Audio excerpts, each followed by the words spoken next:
Saya minta Anda fokus karena waktu saya sangat terbatas. Kita mau berakhir, tapi ini esensi yang paling penting.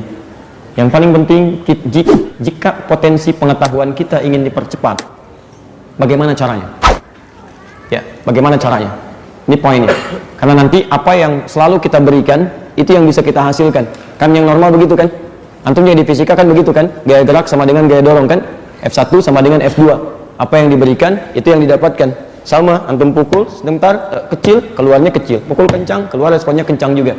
Ya sama saja, apa yang antum berikan, itu yang antum terima. Potensi antum segitu, yang keluar segitu. Digali segitu, keluarnya segitu. Ya kan? Baik, yang kita butuhkan sekarang percepatan. Resultan dari gaya. Resultan F sama dengan M dikali A. Kan? Masa kali percepatan. Yang antum punya modal potensi. Kita turunkan jadi masa. Percepatan dikalikan dengan A. Semakin cepat antum melakukan akselerasinya, semakin cepat kita dapatkan. Antum yang tahu, saya kan nggak belajar. Ya. Tapi saya masih ingat itu, saya pernah belajar itu F1 sama dengan F2 kan, untuk mendapatkan ini tidak mudah, ada ujiannya. Quran juga begitu bicaranya, ini ada ujian macam-macam. Ujiannya di Quran surah kedua ayat 214, solusinya di Quran surah ketiga 142. Ada tantangan, ada tekanan. Makanya kan F hukum pasalnya berbanding lurus dengan P dengan tekanan. Begitu Anda mengeluarkan gaya, akan muncul tekanan-tekanan di sini. Sama, Anda juga semakin banyak gaya, semakin tertekan. Ya. Yang kita butuhkan adalah resultan dari F sama dengan M dikali A. Anda punya modal ini, potensi, Anda butuh percepatan di sini sehingga bisa menghasilkan yang lebih cepat. Itu yang coba kita bahas.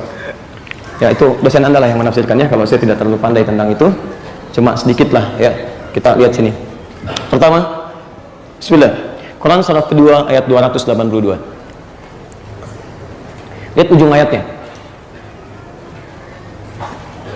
Wattaqullah wa yu'allimukumullah. Ini agak spesial. Wattaqullah, dan Anda tingkatkan takwa kepada Allah. Takwa, ini poinnya. Wa yu'allimukumullah, maka Allah akan berkenan mengajarkan, menambahkan Anda pengetahuan. Yu'allim, pakai ya. Para nabi dulu langsung allama, Adam allama, tidak menggunakan ya. Dulu. Tapi ini pengecualian menggunakan ya. Dalam bahasa Inggris diartikan dengan tiga hal: present, continuous, future. Terus begitu takwa ada, tambah. Takwa meningkat terus sampai future, sampai yang akan datang. Saya kasih rumus sedikit ya. Kalau Anda menemukan kalimat dibuka kemudian dengan satu di antara 4 huruf ini, bisa hamzah, bisa nun, bisa ya, bisa ta. Apa saja? Hamzah, nun, ya, ta. Urutkan hamzah, nun, ya, ta. Kalau agak kesulitan, singkat saja. Anita. Anita. Kalau ada huruf dibuka dengan satu di antara huruf Anita, maka maknanya 3 tadi: present, continuous, future. Di kapanpun Anda butuh, Anda bisa diberikan oleh Allah. Mau present sekarang, mau continuous terus, future, kapanpun. Kapanpun Anda tingkatkan takwa, jika Anda butuh sesuatu, di antaranya Allah akan percepat pengetahuan Anda. Allah tambahkan, ajarkan Anda pengetahuan. Normalnya yang langsung diajarkan Allah itu para nabi, tapi menggunakan kalimat allama.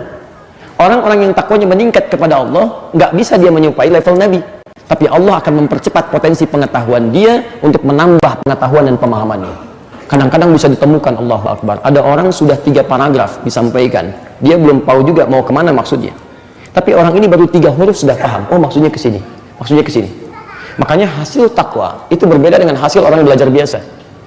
Baik, kalau teman-teman ingin mengartikan potensi, kan itu caranya 2. Ada hukum sifatnya sunnatullah fil kaun. Jadi hukumnya umum, mau orang beriman, mau tidak, itu kalau dipraktekkan bisa pintar. Apa itu? Belajar, ikrar. Jadi kalau Anda belajar, Anda pintar. Jadi kalau Anda teman Anda pintar, dia bukan orang beriman atau belum beriman, Anda nggak usah marah. Tanyakan pada diri Anda, apa yang menyebabkan saya tidak bisa seperti dia? Contoh, mungkin dia belajarnya bagus, Anda kurang. Itu hukum umum. Ya, dan bisa menghasilkan 4 hasil dari hukum umum ini. Apa 4 hasilnya? 1, cepat ingat, tadi lambat lupa. 2, cepat ingat, cepat lupa. 3, lambat ingat, lambat lupa. 4, lambat ingat, cepat lupa. Ya agak susah, lambat ingat, cepat lupa. Ini agak telatnya telat banget. Ya, begitu saya jelaskan, udah 2 jam saya terangkan. Paham sekarang? Belum Ustaz, tolong ulangi lagi. Masya Allah, saya ulangi lagi sampai 30 menit. Sekarang paham? Belum. Masya Allah, ya, baru mau keluar baru dia ingat, pakai sendal lupa. Nah itu, yang ini menghadirkan yang kelima. Cepat ingat, sulit lupa. Cepat ingat, sulit lupa. Jadi mohon maaf, bukan mau ingat, mau lupa susah. Mau lupa susah. Kan biasanya yang cuma punya utang kan yang begitu. Ini tidak. Dia ingat, mau lupa susah, sulit. Nah, tipikalnya luar biasa. Jadi ingatannya itu kuat. Baik. Apa yang dilakukan meningkatkan takwa? Pertanyaannya, bagaimana cara meningkatkan takwa itu? Nanti saya tunjukkan orang-orang yang pernah mempraktekkan ini dari kalangan para ulama. Teman-teman sekalian, cara meningkatkan takwa, kita harus mengeluarkan semua kalimat takwa di Quran. Apa amalan takwa itu? Maka secara singkat, para ulama memberikan gambaran amalan takwa itu intinya cuma dua. Cuma dua. Kerjakan ibadah, jauhi maksiat. Saya ulang, kerjakan ibadah, jauhi maksiat. Baik, saya mau tanya pada Anda, yang punya pengetahuan siapa? Allah. Lihat, Allah yang punya pengetahuan, karena itu sifatnya alim, Allah yang punya. Baik, mohon izin, saya berikan logika sederhana, paling gampang saja, paling gampang. Anda ingin pinjam uang, teman Anda si A punya 50 juta, teman Anda si B nggak punya uang, Anda mau pinjam kepada siapa? Si A yang punya uang. Masya Allah. Kenapa? Karena dia punya, Anda dekati, Anda kemudian mendapatkan bagian yang mungkin Anda mintakan. Dekat dengan si A, berpeluang besar Anda mendapatkan pinjaman. Maka ketika Anda dekat dengan Allah, apa yang tidak bisa diberikan oleh Allah? Gak punya batas. Makanya orang cerdas ketika sadar Allah yang maha mengetahui, yang punya pengetahuan, dia akan dekati Allah sebelum mendekati yang lainnya. Karena Allah gak punya batas. Yang sulit pun akan dibuka. Demi Allah saya katakan, yang sulit akan dibuka. Ini poinnya. Wa ma utitu minal ilmi illa qalila. Karena itu kalimat ilmu di Quran selalu dibuka dengan diberi. Quran surah ke-17 ayat 85, posisi paling kiri sebelah bawah. Yas'alunaka 'anir ruh, qulir ruhu min amri rabbi wa ma utitum minal ilmi illa qalila. Kalian tidak diberi pengetahuan kecuali sedikit. Diberi. Siapa yang beri? Allah. Quran surah 58 ayat ke-11. Yanfa'illahu alladhina amanu minkum walladhina utul ilma. Allah angkat derajat orang beriman di antara kalian dan yang diberi pengetahuan. Diberi. Siapa yang beri? Allah. Kalau saya pengen diberi pengetahuan oleh Allah, bagaimana caranya? Kata Allah, tinggalkan takwa. Mulai dari mana? Takwa disebutkan 115 kali dalam Al-Quran dengan semua derivasinya. Dari 115 ini dibagi dua. Rumusnya, tingkatkan ibadah, jauhi maksiat. Ibadah dibagi dua bagian. Ada yang ritual, ada terkait dengan sosial. Ibadah ritual kita contohkan kalimat bertakwa pertama di Quran, surah kedua Al-Baqarah ayat 2-5 itu. Lihat kalimatnya. Dzalikal kitabu la raiba fihi hudan. Siapa orang takwa itu? Ayat 3-nya. Alladzina yu'minuna bil ghaib wa qimunas shalah. Ibadah ritual, salat. Wa mimma razaqnahum yunfiqun. Ibadah sosial, infak. Walladzina yu'minuna bima unzila ilaik, interaksi dengan Al-Qur'an, ritual. Lihat rumusnya. Wabil akhirati hum yuqinun. Mereka yakin. Teman-teman, fokus ya. Ketika Anda ingin dibuka percepatan pengetahuan oleh Allah, maka pertama yang diminta oleh Allah, bangun hubungan baik dengan Allah. Tingkatkan salat. Dan kalimat salatnya diungkapkan dengan tulisan berikut. Maaf, kelihatan ini di sini? Belum saya tulis. Saya tulis dulu ya. Baik. Antum yang sehat ya, pulang dari sini. Saya nanti yang ditahdir lagi. Ya, ini yang saya kotaki. Salah, harus begini. Karena nanti yang ada Al-Baqarah 238, tulisannya begini.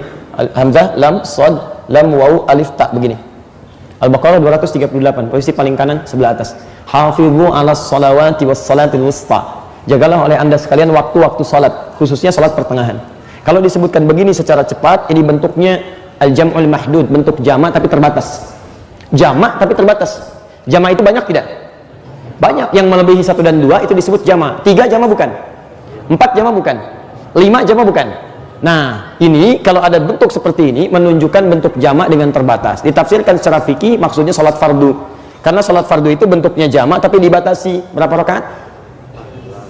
11 rakaat. Berapa waktu? 5 waktu. Tahu dari mana? Quran surah 17 ayat 78. Aqimis salata liduluki syamsi ila ghasaqil laili wa qur'anal fajri. 5 waktu.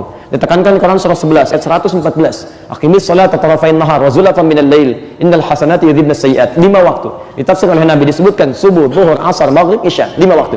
5 bentuknya jamak, tapi terbatas. Anda nggak boleh kurang dari 5, tidak boleh lebih daripada 5. Kurang dari 5, Anda kurang salatnya. Lebih daripada 5, Anda terlampau soleh. Ini Kalau ditemukan yang ini bentuk al-jamu ghairul mahdud, jamak tapi nggak ada batas spesifik. Nggak ada batas spesifik. Artinya ada tambahan, lebih. Nah, dalam ilmu fikih, ketika ini dicantumkan kalimatnya, maka ini adalah salat fardu, mencakup fardu, yang ditambah pula dengan tambahan yang tidak terbatas oleh batasan kita tertentu. Ada tambahan-tambahan lain. Artinya fardu yang ditambah dengan salat yang lain. Tambahan dari salat fardu disebut salat nafilah. Sunnah itu hukumnya. Ya, kemudian diperkenalkan dengan nama hukumnya disebut dengan salat sunnah. Nafilah berhukum sunnah. Teman-teman, coba cek. Ketika Allah meminta Anda meningkatkan takwa, Anda ingin jadi orang spesial, maka Allah pun meminta Anda untuk meningkatkan ibadah dengan spesial. Coba cek, bukan cuma fardunya, tambah sunnahnya. Kalau Anda minta jadi jenius, mohon maaf, jangankan orang jenius, orang biasa pun 5 waktu juga. Silakan cek. Ya. Ranking 5, 5 waktu. Ranking 6, 5 waktu. IPK 3, 5 waktu. IPK 4, 5 waktu. Anda pengen minta IPK 4,5 misalnya, Masya Allah, misal, ya, walaupun nggak ada, ini Anda capek, lebih daripada itu, ya Anda harus lebih daripada yang lain. Ada orang IPK 3, sholatnya 5 waktu, Anda pengen IPK 4, 5 waktu juga, apa bedanya? Mesti lebih daripada itu. Jadi kalau Anda menginginkan sesuatu yang spesial, Anda mesti menginvestasikan waktu dan tenaga Anda untuk lebih daripada yang lain, mesti lebih spesial. Ini rumus dari Quran, dan dikerjakan oleh para nabi. Jika Anda menginginkan dan Anda punya masalah yang sangat rumit, bahkan orang mengatakan mustahil, maka Anda lakukan amalan yang mustahil dikerjakan oleh umumnya orang lain. Hadirkan itu seketika Allah berikan sesuai dengan apa yang Anda kerjakan. Nabi Ibrahim alaihissalam, Quran surah 51 ayat 24 sampai dengan 30, posisi paling kanan sebelah bawah. Lihat, kedatangan tamu tengah malam, cepat saja. Hal ataka haditsu dhaifi Ibrahim al-mukramin? Pernahkah Anda dengar kisah Nabi Ibrahim yang kedatangan tamu malam-malam? Iddakhalu alaihi faqalu salama. Ketika mengetuk pintu rumahnya mengatakan assalamualaikum. Oke, saya mau tanya Anda tengah malam lah, jam 2, ada banyak orang, tiba-tiba ngetuk pintu Anda mengucapkan assalamualaikum, dibuka enggak? Nah, atau dijawab enggak salamnya? Assalamualaikum, jawab enggak? Jam 2. Awas hati-hati, menjawab salam itu hukumnya wajib. Terlepas buka atau enggak, yang penting salam jawab. Karena menjawab salam hukumnya wajib. Mengucapkan sunnah, jawab wajib. Jadi, walaupun belum dibuka, jawab. Assalamualaikum, waalaikumsalam, assalamualaikum, waalaikumsalam. Pintu nggak dibuka, gitu kan? Anda intip, begitu dilihat keluar, baju putih, rambut agak panjang, dibuka nggak? Lihat Nabi Ibrahim. Begitu faqalu salama, qala salam, dijawab waalaikumsalam warahmatullah. Dibuka, dilihat, qaumun munkarun. Orang asing, bukan orang lokal sini. Berarti capek perjalanan menuju ke sini. Malah tidak banyak ditanya. Silahkan langsung istirahat. Nggak ditanya, Anda dari mana? Punya keperluan apa? Anda dari mana? Dari tadi Pak saya nunggu. Masya Allah. Punya keperluan apa? Banyak. Nggak ditanya, duduk istirahat. Silahkan. Begitu diminta istirahat, apa yang dilakukan oleh beliau? Datang kepada istrinya. Faragha ila ahli. Bertanya, ada menu terbaik apa untuk tamu kita malam ini? Kayaknya kelihatan lelah. Tiba-tiba belum menemukan menu-menu yang khusus, spesial. Langsung ke belakang menemukan anak sapi lembu, peliharaan beliau. Nyembelih Pak. Mana-mana bikin gulai. Bikin gulai. Faja'a bi'idlin samin, maka datang dengan gulai yang enak terhidangkan. Faqarrabahu ilaihi, didekatkan kepada mereka, dihidangkan. Muncul masalah. Dilihat, nggak disentuh. Qala ala ta'kulun, kok nggak dimakan? Dilihat. Diperhatikan lagi dari atas sampai bawah, masalah mulai muncul lagi. Kaki nggak napak ke lantai. Baju putih, rambut agak panjang, kaki nggak napak ke lantai. Lengkaplah pokoknya situasinya. Ya. Apa yang terjadi? Fa'aujasa minhum khifah, maka mulai beliau merasakan khawatir. Khawatir boleh, itu fitrah. Fitrah kita itu khawatir, boleh, nggak ada masalah. Ya. Tapi aujas itu kekhawatiran yang sudah tidak bisa mengelak. Dia memang sudah di situ, nggak ada peluang untuk mengelak dari situ. Tapi khawatir itu wajar. Nabi pun khawatir, masa kita enggak? Yang tidak wajar itu terus khawatir tanpa ada solusi. Tapi lihat, Nabi Ibrahim Khalilullah, dekat dengan Allah, rajin ibadah, tak terlukiskan bagaimana dekatnya dengan Allah. Apa yang terjadi? Qalu la takhaf. Mereka berkata, kamu nggak usah khawatir. Kira-kira menurut antum siapa tamu-tamunya? Malaikat yang tengah menyamar. Ya, jadi manusia. Ingin datang ke rumah Nabi Lut, ke tempat Nabi Lut, cuman mampir aja ke tempat Nabi Ibrahim, cuman mampir. Kamu nggak usah khawatir. wa basyaruhu bi ghulamin alim. Mereka memberi kabar gembira istrinya Sarah yang divonis oleh medis dan klinis tidak mungkin mengandung karena menopause, maaf dan mandul, diberi kabar ia akan mengandung. Anda bisa bayangkan, diberi kabar ia akan mengandung. Sampai kaget istrinya mendengar itu. Fa aqbalat imra'atuhu fi sarratin fasakkat wajhaha wa qalat anjuzun. Kemudian istrinya sedikit kaget sampai memukul-mukul pipinya. Apakah yang begini masih bisa melahirkan anak juga? Kalau kadzalika qala rabbuk, demikian ditetapkan oleh Rabbmu. Innahu wal hakimul alim. Kalau Allah menetapkan, Allah Maha bijak dan Maha mengetahui kapan itu harus diberikan.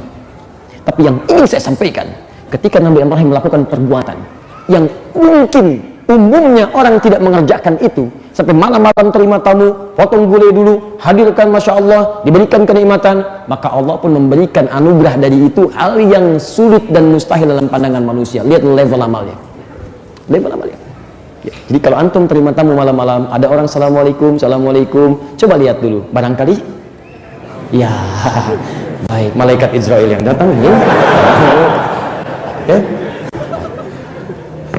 Teruskan dulu ya.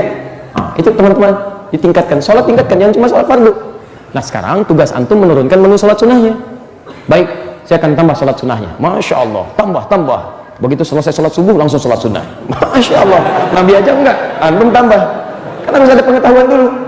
Mulai hari ini saya akan tambah. Baik, apalagi saya di ITB, Masjid Salman Al Farisi, harus kreatif. Pada subuh sholat sunnah. Masya Allah, Nabi aja enggak, terlampau soleh. Ya. Baik, Anda harus turunkan. Ini menunya, menu sholat sunnahnya. Ini saya turunkan. Ini Qurannya. Ya, dibagi oleh Quran. Ada sholat malam. Teman-teman kalau mendekat kepada zuhur, tolong diberikan isyarat ya. Kalau sudah 5 menit lagi ke zuhur. Ada malam. Bahkan langsung disebutkan saking pentingnya sholat malam. Saking pentingnya. Saya mohon izin ya. Saya mau bagi sedikit dengan teman-teman. Saya mohon jangan tinggalkan sholat malam. Tahajud khususnya. Terutama bagi teman-teman yang masih belajar dan seterusnya. Saya mencoba untuk membiasakan. Ya. Mencoba untuk membiasakan salah satu yang ini. Tolong jangan tinggalkan sholat malam, itu anugerahnya besar sekali. Makanya langsung disandingkan dengan sholat fardu. Sholat fardu itu ayat 78 di Quran surah 17, ayat 79-nya sholat malam tahajud. Wa minal laili fatahajjad. Dari sementara malam, kata Allah, saya nggak minta kamu semua malam, sebagian aja. Kalau bisa mendekat ke fajar. Kalau subuh misalnya 4:45, ya Anda bangunlah setengah 4, tunaikan. Walaupun awal-awal 2 rakaat dulu, witirnya 1 rakaat, minta sama Allah. Nanti kalau sudah terbiasa enak, minta demi Allah saya katakan akan ada sesuatu yang lain. Saya dulu waktu kalau ujian itu teman-teman ke kelas, saya ke masjid baca juga, tidur kan, kemudian malamnya bangkit sholat, kadang istirahat, dan selalu terjadi begitu tiduran sebentar istirahat, tiba-tiba mimpinya ujian kan, nulis kerjakan, begitu masuk kelas soalnya sama. Ya. Walaupun tantangannya tidak mudah, malam-malam sendirian di masjid kan, begitu sedang sholat, air keran nyala semua. Begitu selesai lihat gak ada orang kan, balik lagi gitu ya. Gak apa-apa, itu biasa. Ya, tapi antum harus coba maksimalkan. Tapi ini tidak mudah.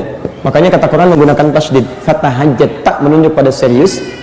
Tasydid menunjuk pada hal yang tidak mudah, syiddah, tidak mudah. Makanya butuh motivasi lebih.